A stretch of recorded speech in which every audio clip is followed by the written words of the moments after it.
श्रोते हो नमस्कार. उत्कर्ष प्रकाशन पुणे प्रकाशित आणि श्री सुरेश शामराव ठाकूर लिखित शतदा प्रेम करावे या लोकप्रिय पुस्तकाचे क्रमशः वाचन. वाचक स्वर सौरश्मी रामचंद्र आंगणे, ओसरगाव, तालुका कणकवली, जिल्हा सिंधुदुर्ग. तर ऐकूया शतदा प्रेम करावे या लोकप्रिय पुस्तकाचे क्रमशः वाचन. दर्दभऱ्या कवितांचे दिवस. सुंदर वेलींची सुंदर ही फुले. आमची पिढी भाग्यवान की आम्हाला थोर शिक्षण तज्ज्ञ अत्रे, घाटे, परुळेकर आदी मान्यवरांनी संपादित केलेली मराठी विषयाची पाठ्यपुस्तके लाभली. आचऱ्यासारख्या ग्रामीण भागात शिक्षण झाल्यामुळे गद्य विषय जरी आमच्या मेंदूपर्यंत शिरू शकले नाहीत, तरी नवयुग वाचनमाला, साहित्य शोभा, साहित्य सरिता आदी मराठीच्या पाठ्यपुस्तकातील कविता आमच्या जीवनसख्या होऊन बसल्या. अगदी पहिलीपासून 7वीपर्यंत असलेल्या सर्व कविता आजही आमच्या पिढीच्या मुखोद्गत आहेत. आम्ही बालपणी लावत असलेल्या भेंड्यांच्या वेळी सिनेगीतांपेक्षा पाठ्यपुस्तकातील या कविताच आमच्या मदतीला धावायच्या. त्या कविता जशा आनंदाच्या होत्या तशा दुःखाच्या होत्या. दुःखाच्या दर्दभऱ्या कविता अधिक जवळच्या वाटत गेल्या. त्या कविता आठवल्या की बालपणीचे प्रसंगही नजरेसमोर तरळू लागायचे. इयत्ता 4थीमध्ये कवी गोपीनाथ यांची बाळ जातो दूरदेशा ही कविता होती. मुलगा शिक्षणासाठी घराबाहेर पडताना पदर डोळ्यांना लावणाऱ्या आईचा उमाळा या कवितेत चित्रित केलेला होता. त्याच्या ओळी अशा होत्या. बाळ जातो दूर देशा, मन गेले वेडाऊन, आज सकाळ पासून हात लागे ना कामाला, वृत्ती होय वेड्यावाणी, डोळ्याचे नाखळे पाणी. ही कविता आठवली की माझे डोळे अजूनही पाणावतात. आमच्या घरातील कोणी भावंड दूर गावी जायचे असल्यास ही कविता माझी आई सकाळपासून म्हणायची. वातावरण गंभीर व्हायचं तेव्हा त्याच कवितेतील पुढील 4 ओळी आम्ही मुद्दाम तिला म्हणून दाखवायचो. आणा दूध जिनसान व्याणा, ताजा भाजीपाला, माझ्या लाडक्या लेकाला, त्याच्या आवडीचे 4 करू पदार्थ सुंदर, काही देऊ बरोबर. या ओळींनी वातावरण पुन्हा गुलाब पाण्यासारखे व्हायचे. आम्हाला या कविता शिकवणारे शिक्षक अत्यंत दर्जेदार होते असे काही नाही, तर त्या कवितांची ताकदच एवढी जबरदस्त होती की 50 वर्षे होऊनही त्या कवितांची झिंग अजूनही पुरती उतरली गेली नाही. आईवरच्या सगळ्याच कविता आम्हाला आवडतात, पण माधव जुलियन यांची आईची आठवण ही कविता, जिची सुरुवात प्रेम स्वरूप आई, वात्सल्य सिंधू आई, बोलावू तुझ आता, मी कोणत्या उपाई. आणि कवी यशवंत यांची आई म्हणून कोणी, आईस हाक मारी, ती हाक येई कानी, मज होय शोक भरी. या दोन्ही कवितांनी माझ्या हृदयाच्या कप्प्यात एक वेगळेच स्थान निर्माण केले आहे.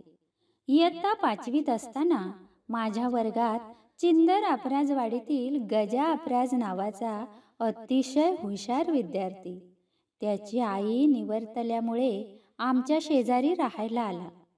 आई नसल्यामुळे त्याची त्याच्या पाहुण्यांकडे होणारी परवड आणि शाळेच्या वेळी सतत काम करावे लागल्यामुळे त्याच्या डोळ्यात येणारे अश्रू मी अनुभवले आणि गजाच्या या परिस्थितीनेच माधव जुलियन व कविवर्य यशवंतांचे शब्द सोपे होत गेले आणि आम्हाला ती कविता समजत गेली.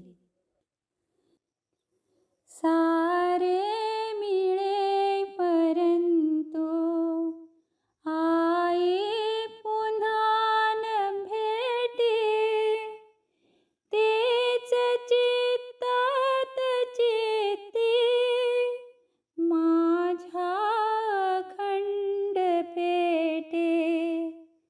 आई तुझ्या वियोगे ब्रह्मांड आठवे गे, कैलास सोडून ये उल्के समान वेगे, कैलास सोडून ये उल्के समान वेगे.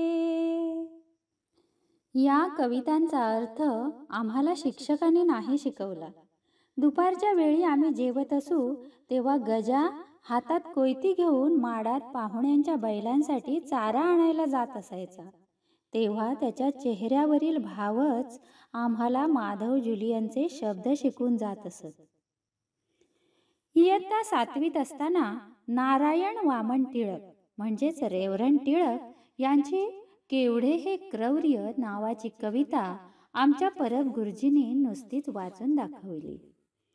क्षणोक्षणी पडे उठे परिबळे उडे बापडी, चुके पथही येऊन स्तिमित दृष्टीला झापडी.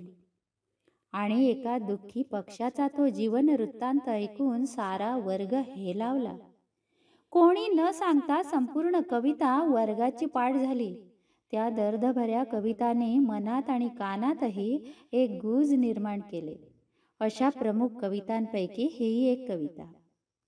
या कवितेच्या श्रवणानंतर उगाच बेचकी घेऊन पक्ष्यांवर दगड मारण्याचे धाडस त्यानंतर माझ्या हातून कधीही झाले नाही. सदर कवितेत रेव्हरंड टिळक शेवटी म्हणतात, असो रुधिर वाहुनी नच भिजो सुशय्या तरी, म्हणून तरुच्या दळी निजली ती द्विजा भुवरी. जिवंत बहु बोलके किती सुरम्य ते उत्पल, नरे धरून नाशिले खचित थोर बुद्धिबल. रेव्हरंड टिळकांच्या या चरणाचा आमच्या पिढीच्या बालमनावर एवढा परिणाम झाला की निरपराध पक्ष्यांची हत्या आम्हास महापातक वाटू लागले. एकदा तर माझ्या मनात टिळकांची ती निज शिशुप्रती अधिक न बोलता येणारी पक्षिणी आली. मी खडबडून जागा झालो आणि त्यातूनच त्या प्रसंगावर एका सुंदर एकांकिकेचा जन्म झाला. इयत्ता 7वीत असताना पक्षिणी नावाची बाल एकांकिका मी एक हाती लिहून काढली आणि वर्गातील मुलामुलींना घेऊन शाळेच्या शारदोत्सवात सादर केली. आमच्या साटम गुरुजींना त्या माझ्या साहित्य कृतीचे केवढे हे कौतुक वाटले होते. 3रीत असताना अ. पुराणिक यांची फुलपाखरे नावाची कविता. कवितेच्या ओळी अशा आहेत. धरून काही बरे फुलावर उडती फुलपाखरे, धरून काही बरे काल पाकळ्या रात्री निजल्या, सकाळ होता सगळ्या उठल्या आणि त्याच का उडू लागल्या. पंख फुटून गोजिरे फुलावर उडती फुलपाखरे, फुलावर उडती खरे. या कवितेच्या ओळीच एवढ्या परिणामकारक होत्या की या कवितेनेच आमच्या पिढीतील विद्यार्थ्यांना भूतदया शिकविली. सराईच्या दिवसात कोकणात भात कापणी झाल्यावर, शेतपीक झाल्यावर कोकणात रंगीबेरंगी दांडाऱ्याची फुलपाखरे, मोठे पतंग फिरायचे. त्यांना पकडणे, त्यांच्या पंखांना दोरे बांधणे हे आमचे बालउद्योग. पण या दुष्ट प्रवृत्तीपासून परावृत्त होण्याचे संस्कारही या कवितेनेच केले.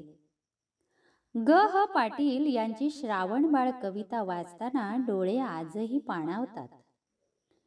शर आला तो धावूनी आला काळ, विव्हळला श्रावण बाळ, हा आई गे दीर्घ फोडूनी हाक, तो पडला जाऊनी झोक. माझ्या आयुष्यात श्रावणबाळ सारखी दर्दभरी गीतकथा अन्य नाही. तसे गह पाटलांचे आमच्या पिढीवर फार मोठे उपकार आहेत. आम्हास ते दुसरे बालकवी वाटायचे. देवा तुझे किती सुंदर आकाश या त्यांच्या कवितेने आमच्या पिढीला विनय शिकवला, भक्ती शिकविली. माध्यमिक शिक्षण होईपर्यंत अनेक दर्दभऱ्या कविता भेटल्या. श्री बा रानडे यांची माधुकरी. गरीब बिचारा माधुकरी, दुःख तयाला जन्म भरी. कडक उन्हाने जीव घाबरे, कपोल सुकले घामे भिजले. पायी चटके तापे डोके, धापा टाकीत पळे जरी. गरीब बिचारा माधुकरी. बुरबुर लागे पाऊस धारा, चिखल माखला अंगी सारा. घट्ट तपेली झोळी धरली, धावत जातो घरोघरी. गरीब बिचारा माधुकरी, दुःख तयाला जन्म भरी. आठवीत असताना बाहेरील काव्य अभ्यासताना आमच्या तुळपुळे सरांनी या माधुकरी कवितेचे दर्शन आम्हाला घडविले आणि माधुकरी मागणाऱ्या विद्यार्थ्यांचे दुःख काय असते याची जाणीव झाली. इयत्ता 7वीत असताना अभ्यासलेली वा गो मायदेव यांची अभ्यासलेली शबरी गीत तर चिरस्मरणातील कविता. लतानो सांगू का तुम्हा, उद्या श्रीराम येणार वनाला. सर्व ह्याता खरा आनंद होणार. ही कविता तशी दुःखी नसून मनाला अजूनपर्यंत का भावली याचे कारणच समजत नाही. आपले दारिद्र्य लपवून अतिथीची यथासांग सेवा करणारी कोकणी माणसाची वृत्ती मला यातून डोकावताना दिसायची. म्हणूनच नव्हे कोठून ही उष्टी, जराशी चावलेली हे. कडू कच्ची फळे रामा, कशी देईन ग बाई. कवितेतील या ओळी एकांतात असताना कधीही डोके वर काढून येतात. कविवर्य बी यांची माझी कन्या ही कविता. त्यातील गाई पाण्यावर काय म्हणून आल्या या ओळी आणि केशव कुमार यांची आजीचे घड्याळ आदी एक ना अनेक कवितांनी आम्हाला आयुष्यभर साथ दिली. त्या कवितांचे रंगच आगळे होते, कधीही पुसट होऊ न शकणारे. आयुष्याच्या प्रवासात मागे वळून पाहताना जशा मित्रमैत्रिणी त्यांचे अनुभव प्रसंग आठवत जातात, तसेच या दर्दभऱ्या कविता सारे जीवनच चित्रांकित करणारे. सख्या सजना बसून हसत मुरडत जवळ येतात आणि हाताला धरून अलगद भूतकाळात घेऊन जातात. कोणाला न मिळणाऱ्या या अवीट गोडीच्या कवितांचा खजिना आम्हास आमच्या पाठ्यपुस्तकातून मिळाला. आमची ही श्रीमंती अलीकडच्या मुलांना नाही. त्या दर्दभऱ्या कवितांचे तारांगण आम्ही पुरेपूर अनुभवले. त्यांचे आभार मानताना ग ह पाटलांच्या कवितेचे शब्द आठवतात आणि कवितेचे जगदर्शन होते. सुंदर वेलींची सुंदर ही फुले, तशी आम्ही मुले देवा तुझी. इतके सुंदर जग तुझे जर, किती तू सुंदर असशील. श्रोते हो, आपण ऐकत होतात उत्कर्ष प्रकाशन पुणे प्रकाशित आणि श्री सुरेश शामराव ठाकूर लिखित शतदा प्रेम करावे या लोकप्रिय पुस्तकाचे क्रमशः वाचन. धन्यवाद.